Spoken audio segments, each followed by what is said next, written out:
Good morning. Happy Sabbath. You know, Volody started something, I've seen him do it once, and, with our schedule, we don't necessarily see it, but he's tried to get something going where we get a little more involved with people sharing their testimonies. The question I have for you is there anybody that you have in your life that has made a difference and changed your trajectory in life because of their story and their relationship with Jesus? You know, as we think about the Bible and we look at people like Moses affected a lot of people's lives. But if you know anything about Moses, he always also felt unworthy to be that person. But because of Christ, none of us are unworthy, and every one of our stories that we have in our relationship with Jesus makes a difference. Even the story of Jesus, look at the number of lives that it's changed. And as I was going to say, this story is not ended, is it? It's an eternal story that I look forward to all of us being a part of. So as we go through this, I want to make sure that you know that they're probably a little bit nervous. Some of the stuff they've been praying about and thinking about for the last few days, and they've been getting nervous. And even one of them, I asked his kids, I said, "Did you know your dad's doing the sermon today?" He said, "No."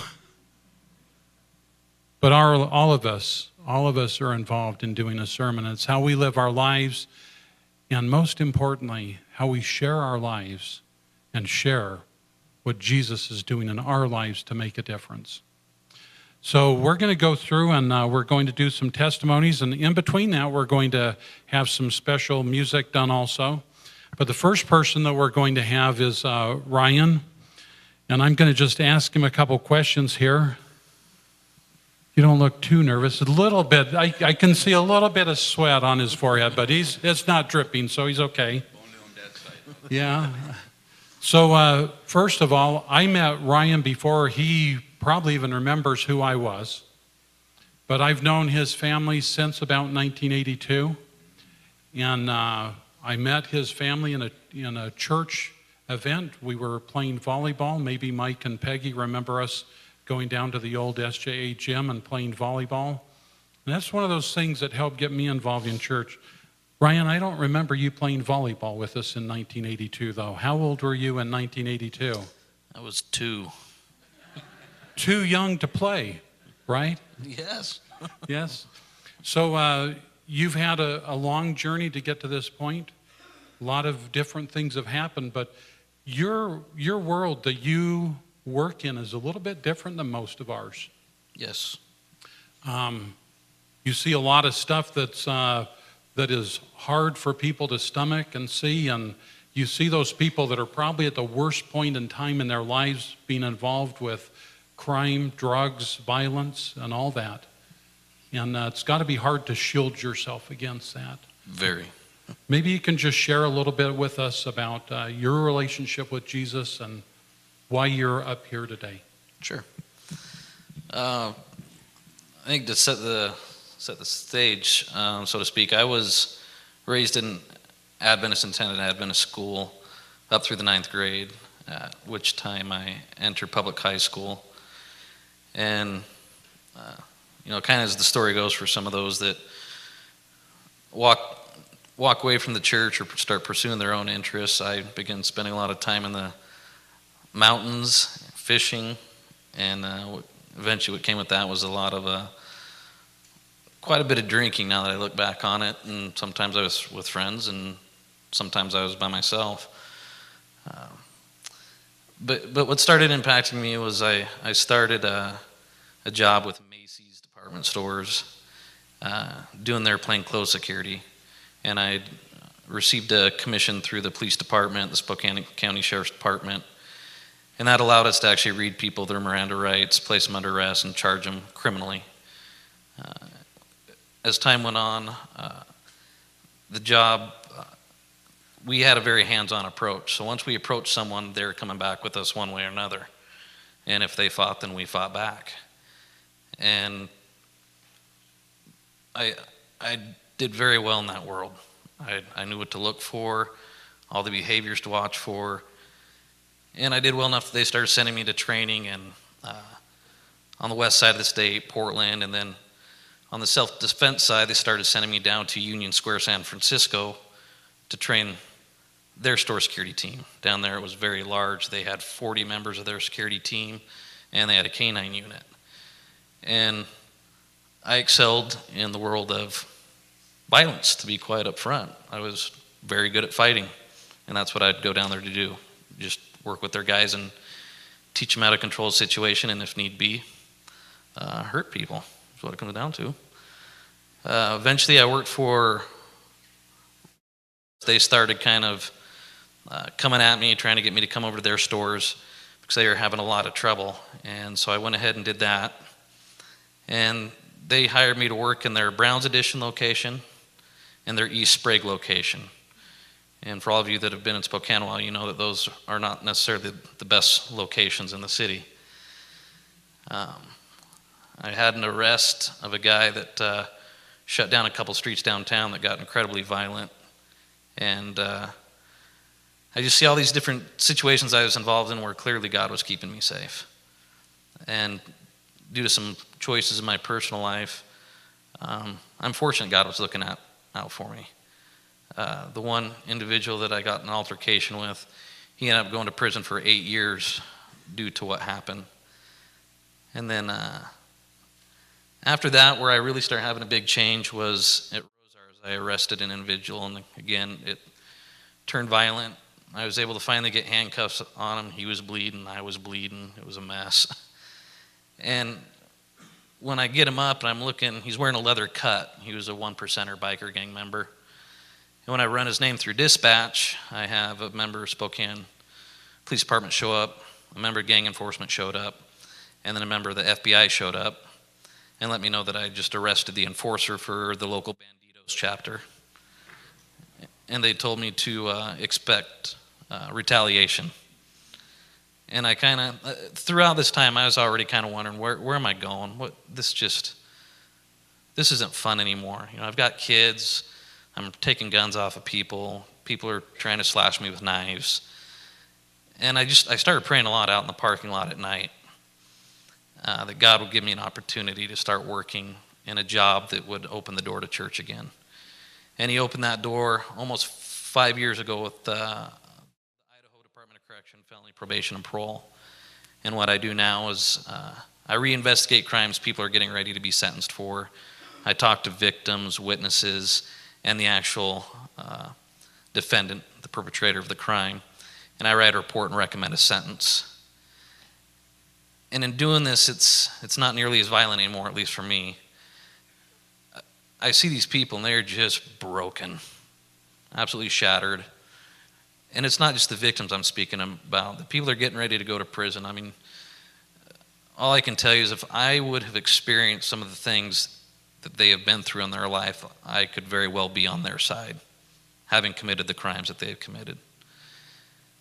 And it was just getting very dark, and I started praying to Jesus and asking him to find a way to use me in that job, because my heart started to harden again. I started to be very negative, and I just prayed that Jesus would start using me to say whatever words he wanted these people to hear, to have them leave my office instead of feeling impending doom from the court system, leave my office feeling like there's hope.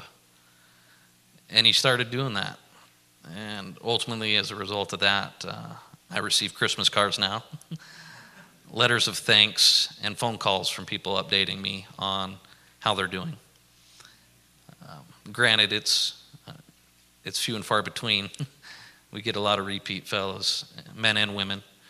However, I feel like God's using me where I'm at. And with that job, it opened the door for me to come back to church again. And I've found that getting my kids plugged in, getting myself plugged in, we really enjoy coming to church. And part of where I'm at now is being thankful for all of you You all have welcomed us with open arms, and we feel like we're part of the church family, and we love it. We thank you for it.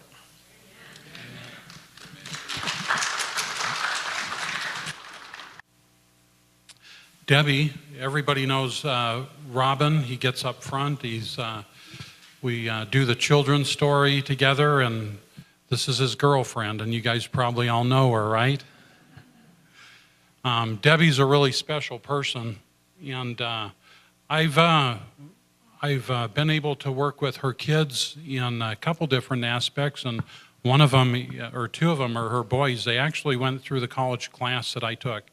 And one of the things that I always look at and say, as a parent, I hope that the values and the morals that I have in life and that I've tried to teach my kids, I hope that when I'm not looking, that they live up to those people and being the people that they need to be. More than once, I'd come into the classroom with her two boys giving small sermons to people, talking to them about what the Sabbath is, how important the Sabbath is, talking to them about their relationship with Jesus, talking to them about doing evangelism work. And I'm thinking they should be very proud of these two young men. And then the other person is Bethany, which I always tell them, boy, if I had a daughter, I'd want her to be exactly like Bethany. And I worked with Bethany down in the youth room or in the junior room, and time again, I saw how she would help people that would walk into the room late. She'd make sure they had a chair, make sure that they felt connected and part of the group. That stuff doesn't happen by accident. That stuff happens because there's a Christ-centered house and people that love Jesus. And I see that from Debbie and Robin all the time. And, you know, anytime that you call and ask them for help, they're always there. They're always there. Debbie, would you like to just share a little bit with us about Jesus and his work in your life? Well, I feel very humbled to be asked to be here, but I guess it's just an honor to be able to tell how God has worked in my life. And I wanted to start off with a verse, and that's Jeremiah 29:11. And it says, "For I know the plans I have for you, plans to prosper and not harm you, plans to give you hope and a future." And I was born in Colorado, and my mom was a senior in high school, and her mother had died when she was 10, and her dad was an alcoholic. And she did not have any support to take care of a premature baby that would have any special needs. And so I was placed into foster care. And I don't consider it a coincidence that when I was 15 months old, I was placed in an Adventist home. And my earliest memories are especially of the Sabbath. And I can remember my mom, and I had 3 older sisters in that family, and them getting ready for the Sabbath and making sure that the house was ready for the Sabbath and the dinner was ready for the next day. And I can recall them saying, well, it's almost sunset, you know, it's almost sunset. And I remember once when I was about 4 years old, I looked outside and there was just a spectacular sunset. And so I asked my sisters, I said, you know, come and look at the sunset. And they said, well, it's just a sunset. And I said, well, it only happens every Friday. And it was, they go, well, there's 9 days all the time. And I go, well, yeah, but there's only the sunsets on Friday. And it just, even to me, to this day, I think God gives the most spectacular sunsets on Friday. But after living in Colorado, we lived in Colorado till I was in 5th grade, and then we moved to Montana. And moving to Montana, I was able to go to church school, which was a real blessing because there hadn't been a church school in Colorado. And I got baptized when I was in 5th or 6th grade, and I knew I wanted to follow Jesus. I didn't really totally have the concept that when you follow Jesus, the Holy Spirit came into your life and changed you and transformed you into his likeness. But I knew I wanted to follow Jesus, and I was able then to go to Upper Columbia Academy and later to Walla Walla, where I took my nursing degree. And I just feel very fortunate that God took me out of could have been a situation where I wouldn't have prospered and put me in a Christian home. And so then when I was in Portland, I thought I would just relate a couple answered prayer stories.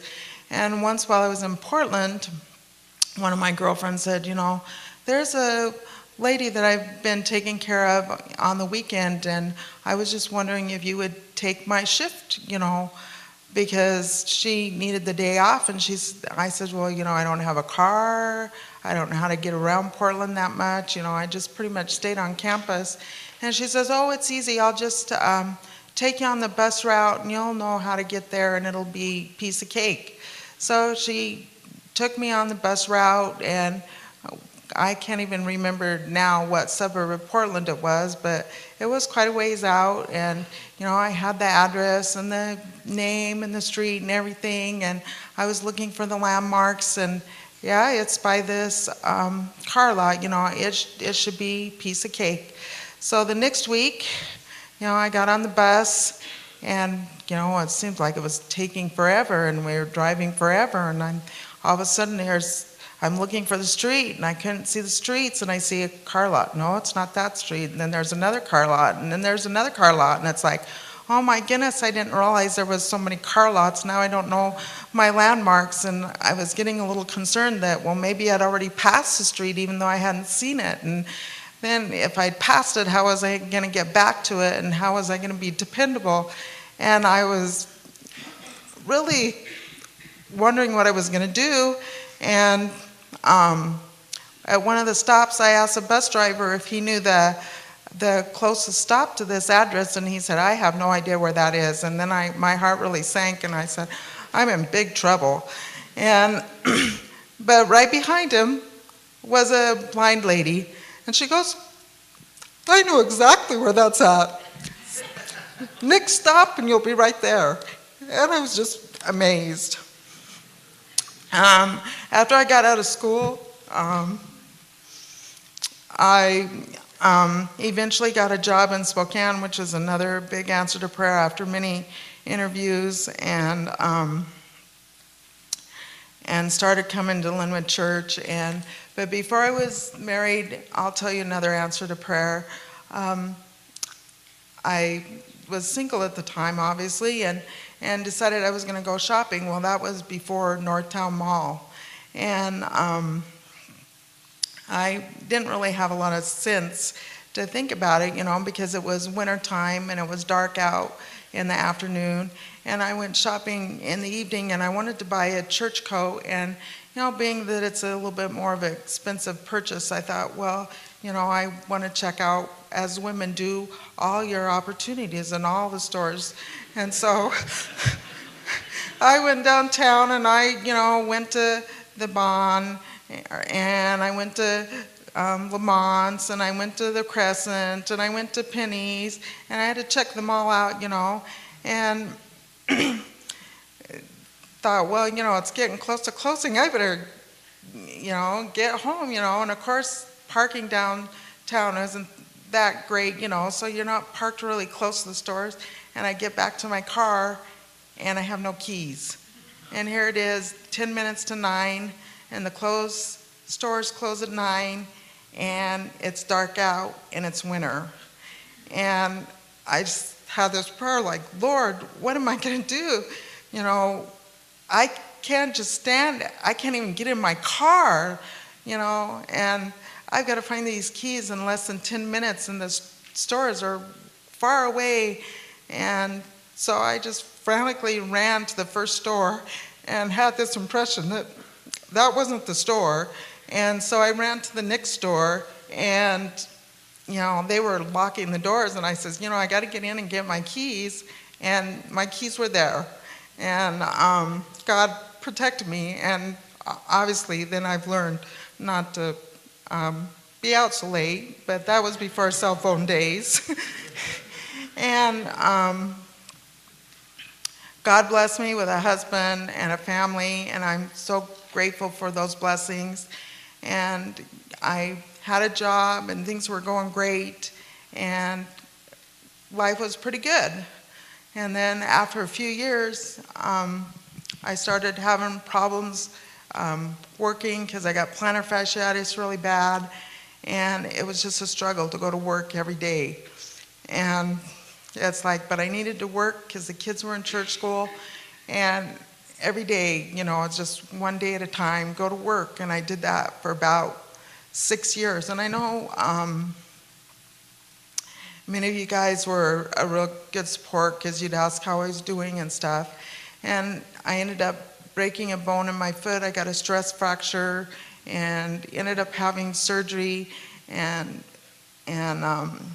Pat came and brought me food, and that was just such an encouragement, and came and visited, and God still looked out for me, and he provided some jobs that were easier for me to do. And they were temporary jobs, and so I always had that in the back of my mind. These are temporary jobs, but I was off the floor, wasn't working on the floor anymore, and it was a blessing. And since I had had surgery, my plantar fasciitis resolved, and that was a blessing, and things were going pretty good. And I got a job in clinical informatics, which was a permanent position, and things were going good again. Well, after 4 years of that, a lot of you remember when that position was eliminated. And then I had to look for work. And I was just pretty much, I would say, petrified at the thought of what I was going to do, because I had been trained in floor nursing and I knew I couldn't do that anymore. And, I sort of feel a little bit like the grumbling Israelites, because the Israelites went through the wilderness and they grumbled all the time when they didn't think they had water just for maybe a day. And, I never went without a paycheck or anything, because I had a few months of pay, but God provided another job for me, and I was just so concerned about even just going to the interview, because it was like a panel interview, and there was like 10, 15 people for the panel interview, and it's like, Lord, I'm not going to want to walk in front of all those people.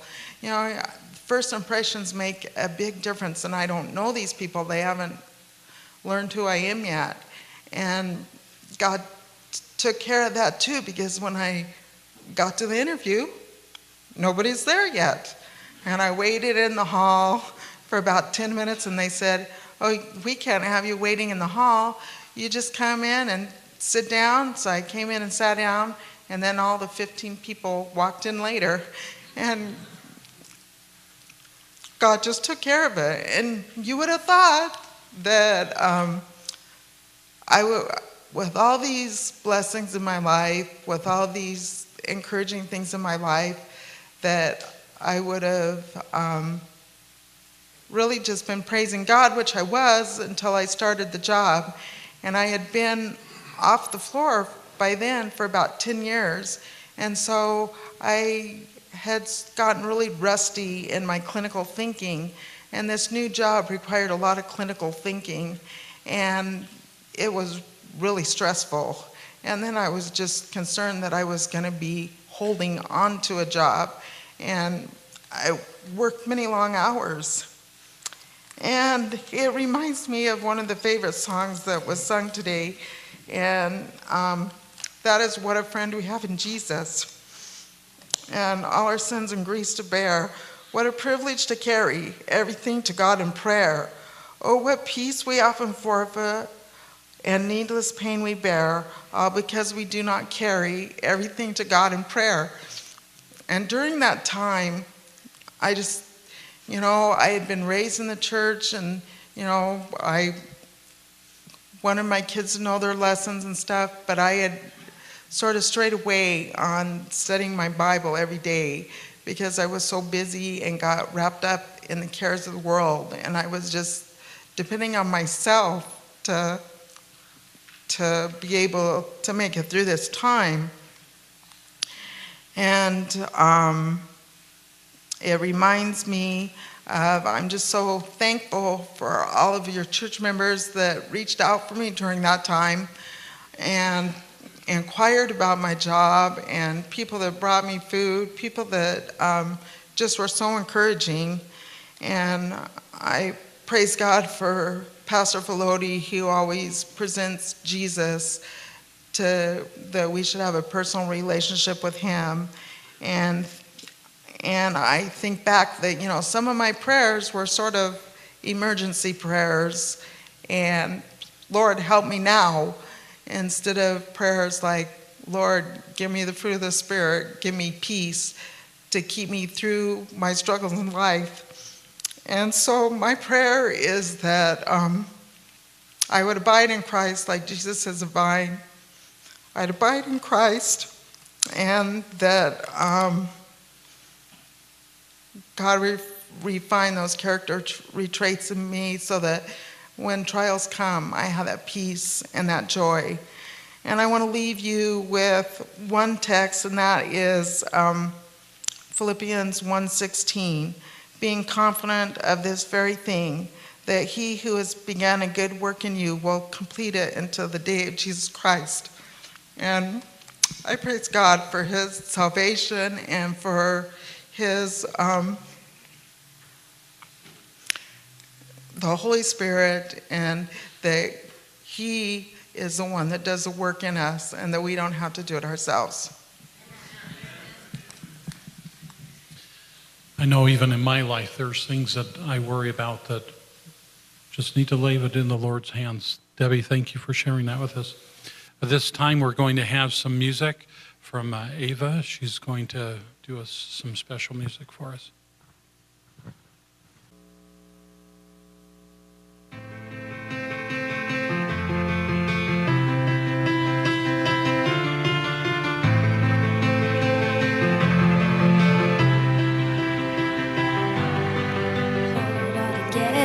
Everybody needs a strong, but life hits you out of nowhere, barely leaves you holding on. And when you're tired of fighting, chained by your control, it's freedom in surrender. Lay it down, let it go.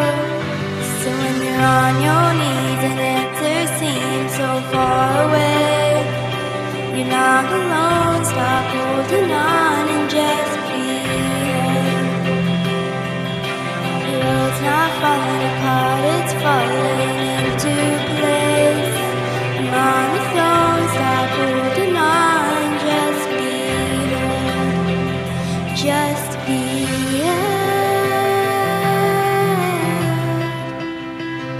Just breathe.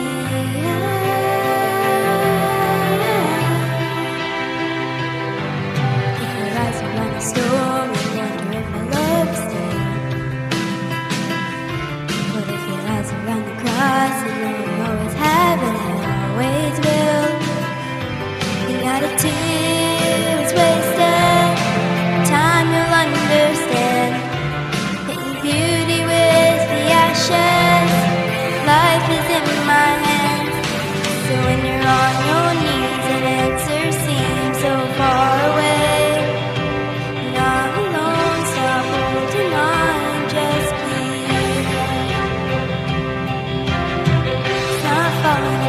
it's falling into place. I'm on the throne, stop holding on, just breathe. Just breathe.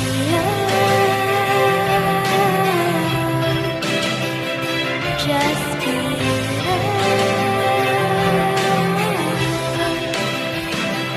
Lift your hands, lift your eyes, in the storms where you'll find me. Where you are, hold your heart, I'll hold your heart. Come to me, find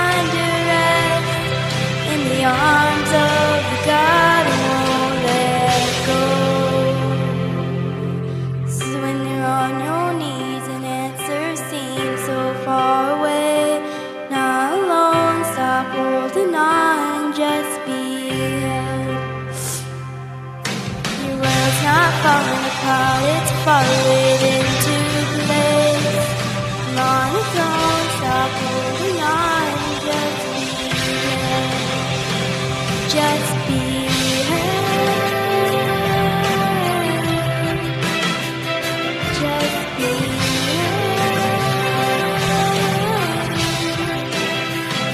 Just be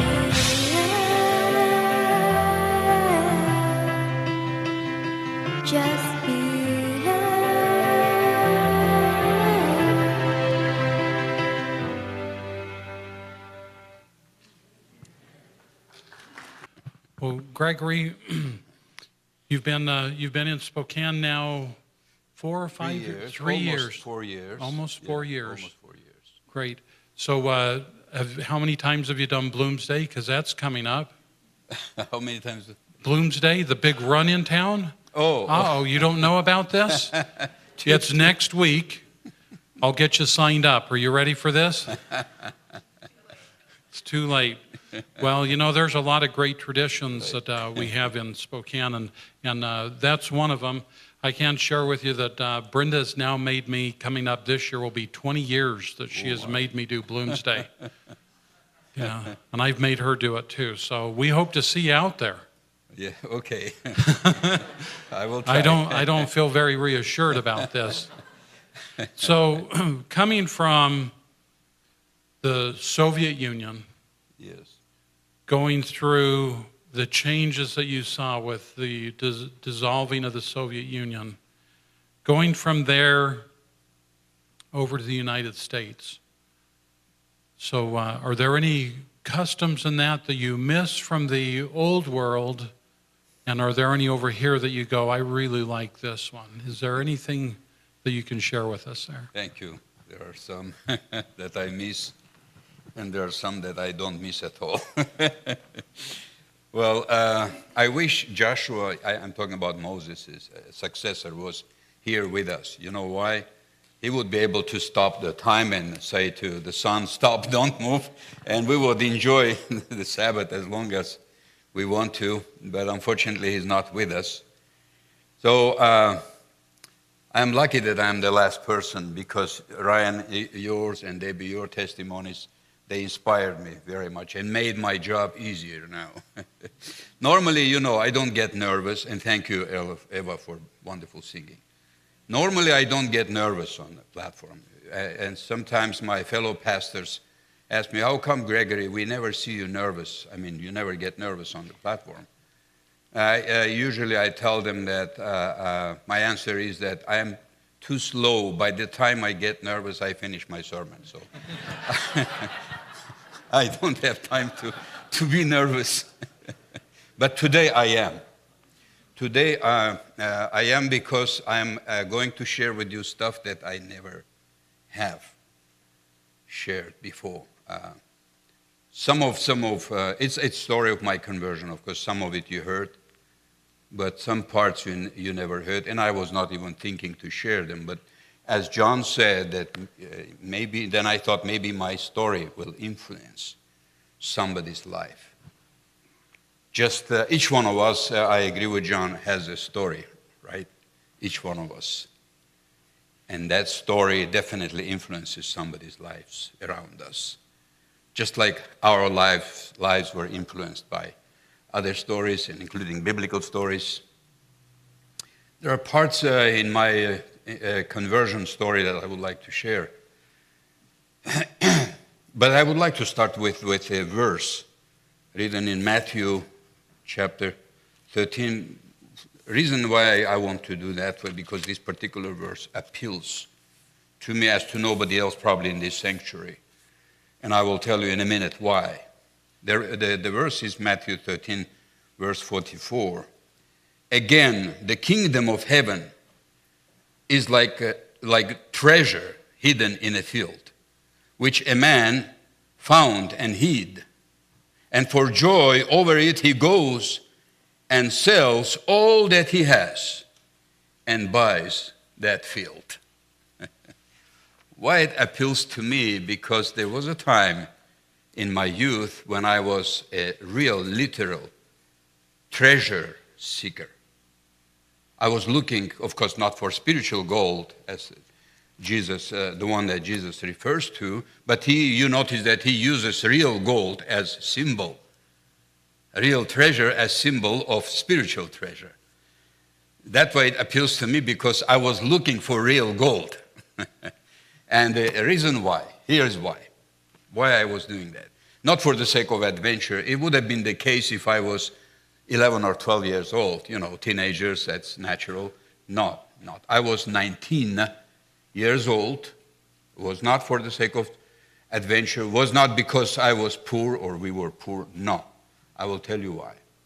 That was the time of my probably worst crisis in my life. I had a great psychological breakdown. Why? Because I was youngest in the history of that county where I grew up. Not in the entire history, but in the history of that county, was youngest communist, 19 years old. My dad was against that. He didn't want me to go there. He told me always, you are too naive for that, or he would use other words, you're not ready. In other words, you're not ready. This is serious. You are not ready. Don't put your nose into it. Wait. I didn't want. And plus the city was promoting me. Why? Because I was so-called community organizer. I was able to even found one club there, Club of Post Stamp and Coin Collectors Club in my town, and I supported 5 other clubs. So I was writing articles in the local newspapers. I was pretty active. And people saw all the reasons to promote me, to push me into membership of Communist Party. And it was not an easy thing to get there, by the way. You had to earn that honor. You had to earn that honor. And I always smile when one of great preachers who had an evangelistic crusade in Russia said one time on Trebian that he baptized 10,000 communists. I smile because out of these 10,000, maybe there were 50 or 60 communists. The rest, well, I know he used that as a term, general term for all who lived in the Soviet, because it was a communist country. But it was very difficult to get there, and I was there already. I was very passionate about it, very passionate, because of maybe my age. I was deeply convinced in communist ideology, deeply convinced. I was so passionate that I would talk about it to every day, I mean, with my friends, to my parents, and to the point of irritation, and they were just all irritated. Okay, Gregory, we got it. Okay, communism is the best, of course. So, but when I became an insider, so to speak, when I became a member, I could see things from the inside.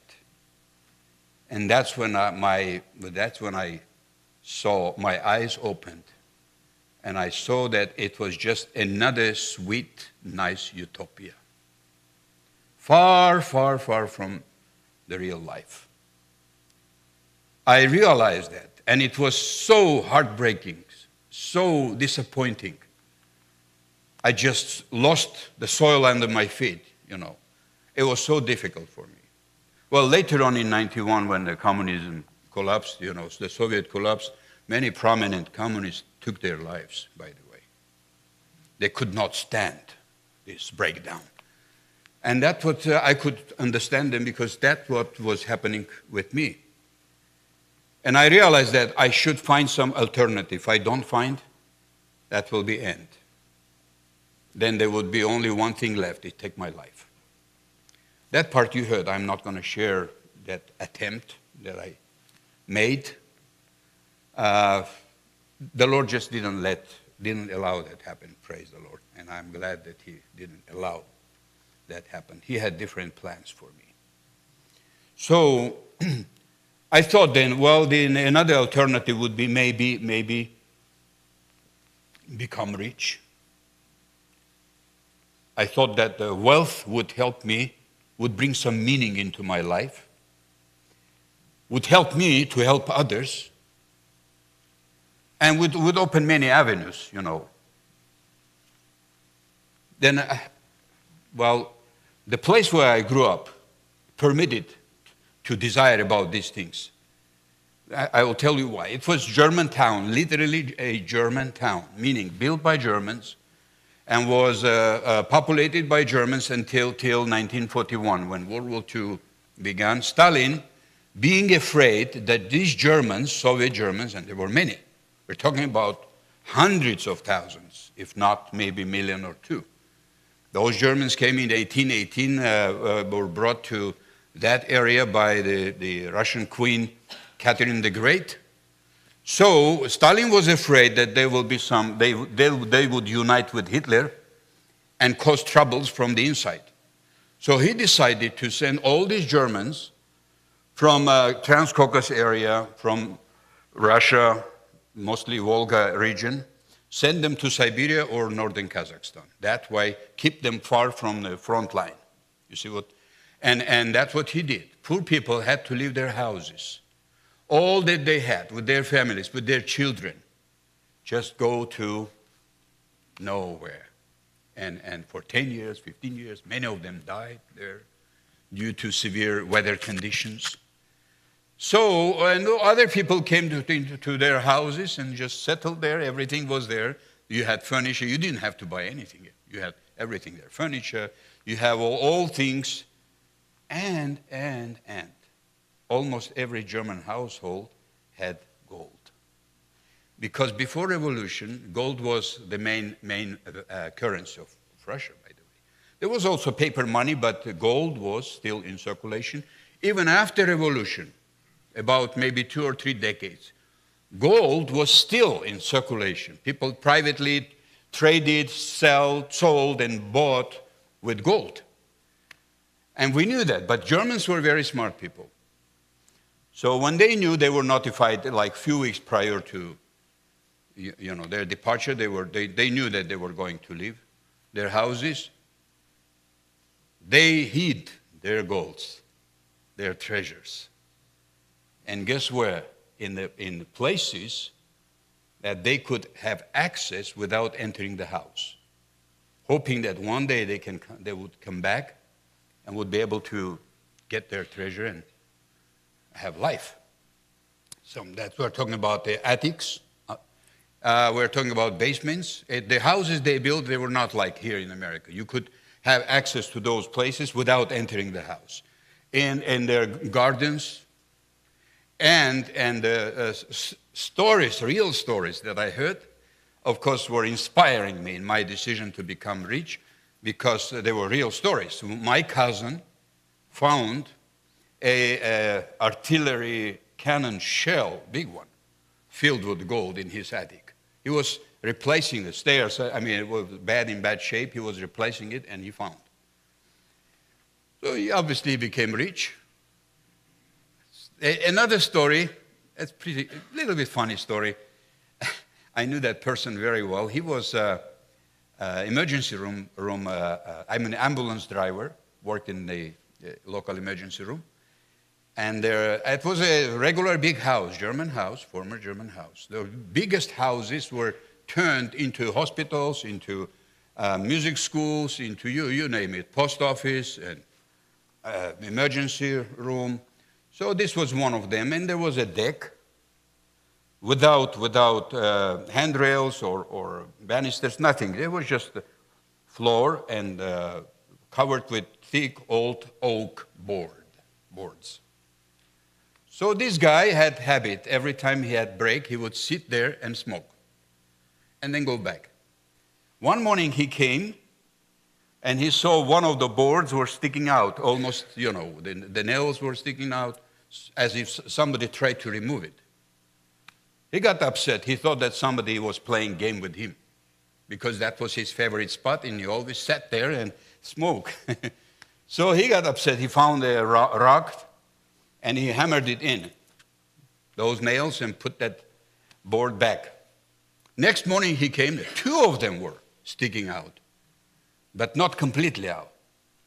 All he had to do, brothers and sisters, just pull a little bit more or look under those boards. He would have seen a thing that would have changed his life forever.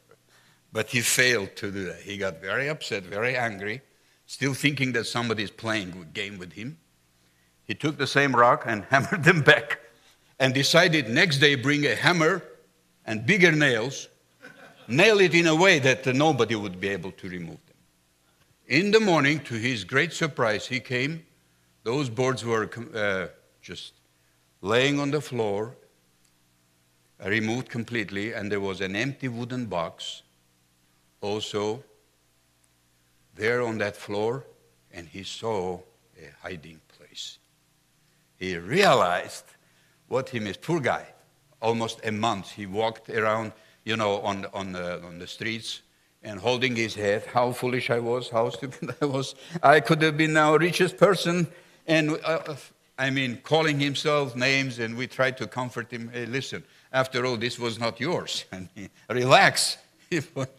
Probably most likely the owner of them, maybe their son or whoever came and removed that. It belongs to them, does not belong to you. No, it could have been mine, could have been mine.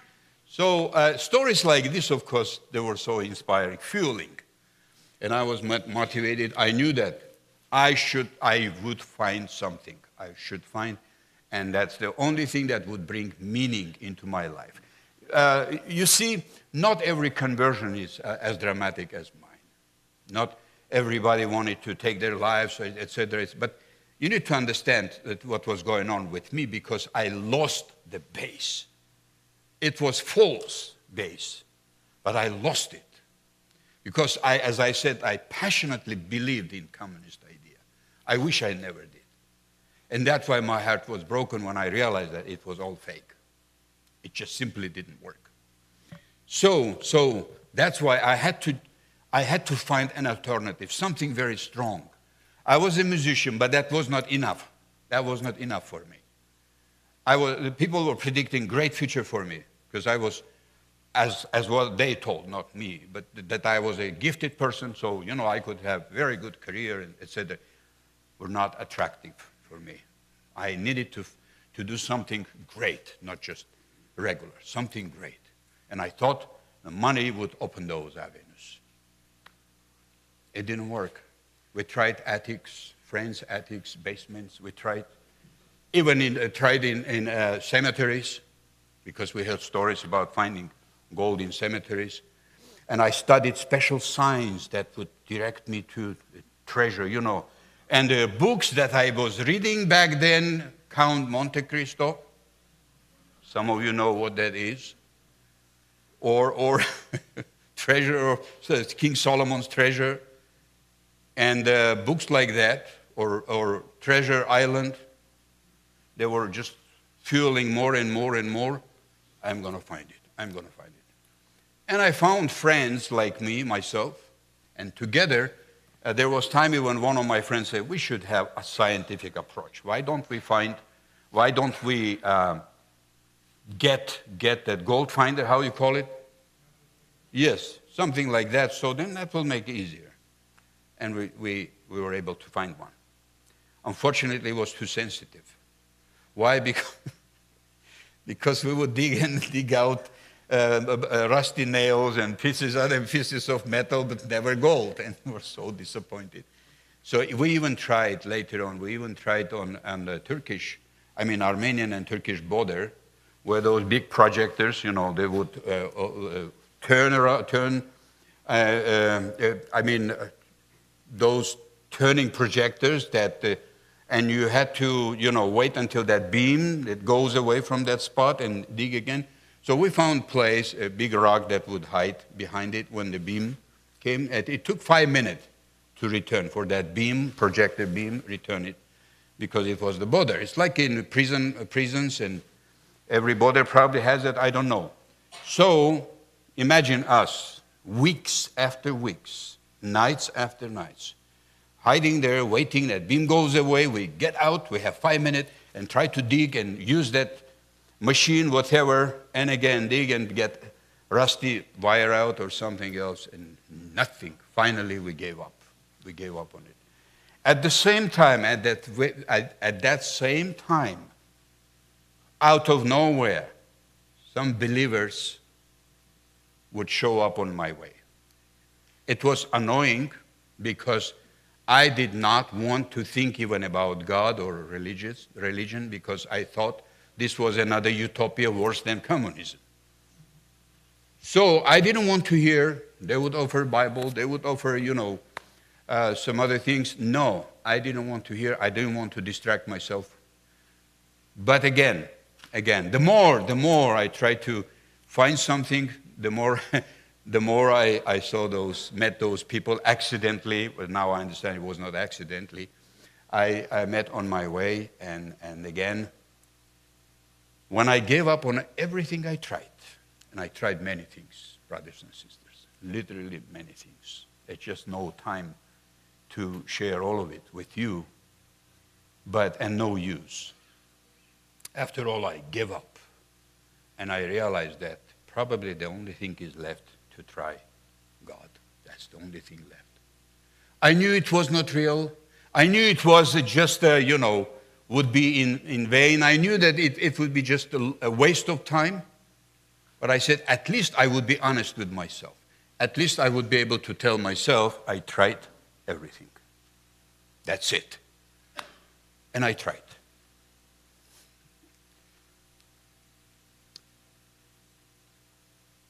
While I was looking for that literal treasure, gold and precious stones, the Lord was preparing another treasure for me. The real one, just like for you, Debbie, and just like for you, the real one, real treasure. The more I read, the more I talked with those people, the more I realized that there is something. Because all other things that I tried didn't make sense to me. Yes, I know not everybody tries to, goes through, as I said, goes through all those things. People live without God. They have careers. They make money. They're happy, or they pretend to be happy, or they think they're happy. Although I don't believe that they're happy.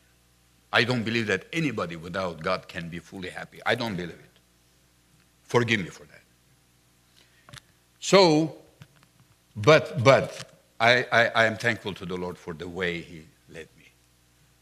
Because when I found this treasure, I realized, just like this verse says, it is worth of all other treasures together. That's why this man sold everything he had to get that field in this parable. Still remember that parable? He sold. He gave up everything he had just to get that field, because he knew that the treasure he found in that field is worth of all together. If you take Rothschild, Soros, Rockefeller, Morgans, all these families together and their wealth, Bill Gates, you name it, there are more than that. You put all these things together, all their wealth together, and all other treasures hidden in the earth, including Russian, Siberian diamonds, and all together, oil, whatever. All these things will not be worth of the treasure that the Lord has given us. Will not be worth of Christ, worth of heaven, worth of God, worth of Bible. No. This is the only treasure that brings meaning, true meaning. This is the only treasure that makes you happy. I am happy. I am happy.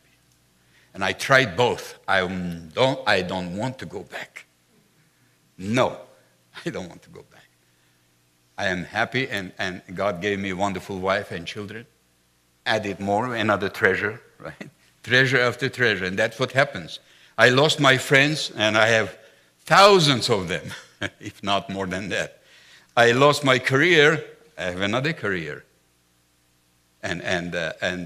So it is just win-win. Just the only thing I ask from the Lord, that I would be able to appreciate that treasure and keep it safe in my chest.